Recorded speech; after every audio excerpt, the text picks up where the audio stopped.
Assalamualaikum warahmatullahi wabarakatuh. Selamat pagi anak-anak. Marilah kita mulai pembelajaran hari ini dengan mata pelajaran bahasa Indonesia. Oke, karena kalian kelas 12, sekarang mata pelajaran bahasa Indonesia ini kita awali dengan bab surat lamaran kerja.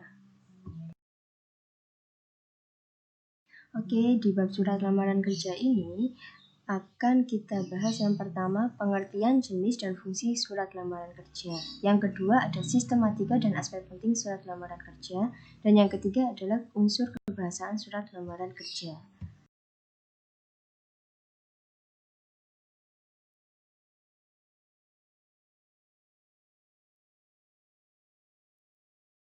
Surat lamaran kerja. Surat lamaran kerja tentu kalian sudah tidak asing lagi dengan kalimat ini. Surat lamaran kerja tentu pasti akan kalian gunakan ketika kalian lulus nanti. Surat lamaran kerja itu sendiri merupakan jenis surat pribadi yang bentuknya resmi dan isinya berupa permohonan pelamar pekerjaan kepada kantor, perusahaan, atau instansi tertentu. Di dalam surat lamaran kerja ini nanti akan ada banyak sistematika dan aturan bagaimana cara menulisnya.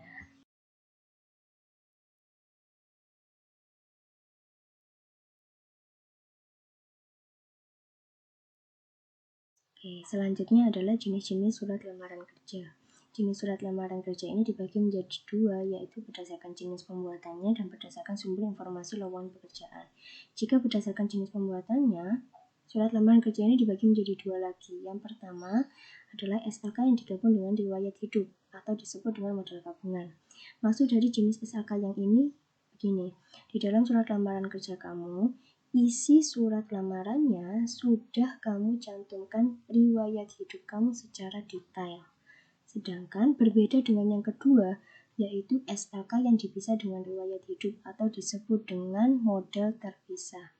Di dalam jenis yang kedua ini berbeda dengan jenis yang pertama. Bedanya adalah di dalam isi surat lamaran kerja kamu, daftar riwayat hidupnya tidak kamu jelaskan secara detail. Kamu hanya cantumkan beberapa info pribadi kamu secara sederhana saja. Misal, nama, tempat tanggal lahir, jenis kelamin, alamat, nomor telepon, dan pendidikan terakhir. Nah, untuk informasi lebih lanjut mengenai informasi pribadi kamu jelaskan secara terpisah di kurikulum vitae kamu atau daftar riwayat hidup kamu yang nantinya kamu lampirkan. Selanjutnya yaitu berdasarkan sumber informasi lowongan pekerjaan. Oke, SLK yang berdasarkan sumber informasi ini jelas ada 4 sudah tulis di situ. Yang pertama ada SLK berdasarkan iklan media cetak. Oke, iklan media cetak ini sudah kalian tahu sebelumnya pasti. Ada koran, ada majalah, ada pamflet. Kalian bisa mendapatkan informasi lowongan pekerjaan itu dari media cetak tersebut. Nah, kalau yang kedua ada berdasarkan informasi media audio atau radio. Kalian mendengar info lowongan itu dari radio mana gitu misalnya. Nah, itu bisa kalian tuliskan nanti ketika kalian menulis surat lamaran kerja. Jadi kalian menulis surat lamaran kerja itu tidak asal langsung menulis kalian ingin melamar di mana, tapi kalian bisa menyertakan di mana kalian mendapatkan info sumber lowongan pekerjaan tersebut. Yang ketiga, SLK berdasarkan informasi dari orang lain. Nah, ini juga bisa digunakan jika kalian mendapatkan info dari teman, dari saudara, atau dari manapun kalian bisa cantumkan itu di surat lamaran kerja kalian. Dan yang terakhir ada SLK berdasarkan inisiatif sendiri. Oke, ini yang mungkin kita jumpai juga ya. Misal kita nggak tahu info dari mana-mana apakah perusahaan tersebut memerlukan pekerja baru atau pegawai baru. Nah, kita asal naruh surat lamaran kerja itu karena kita memang ingin bekerja di situ. Nah, itu merupakan contoh jenis SLK berdasarkan inisiatif sendiri.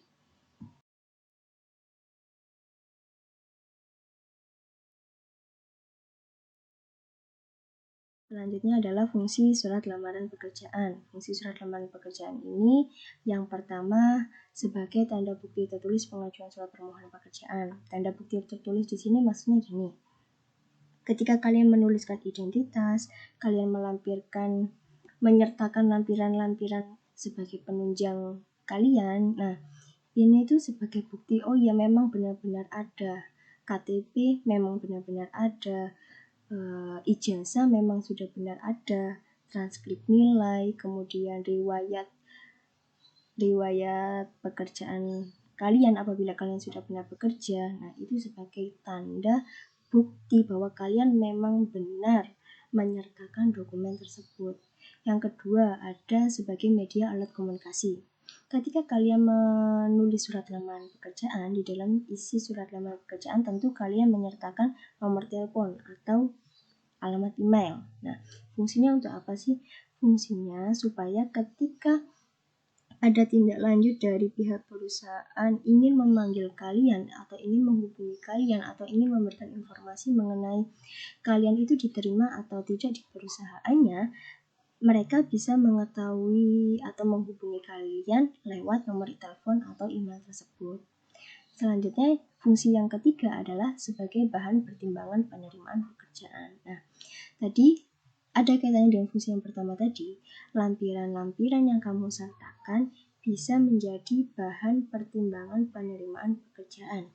Biasanya yang paling umum untuk seleksi awal ketika kalian melamar pekerjaan adalah di CV kalian. Nah, di CV kalian itu kan ada jenjang sekolah, ada pengalaman bekerja. Nah, dua faktor tersebut biasanya menjadi faktor awal ketika kalian menjalani seleksi penerimaan. Jika kedua faktor tadi lewat, kalian akan dihubungi kembali oleh pihak perusahaan melalui nomor telepon atau email untuk menjalani interview.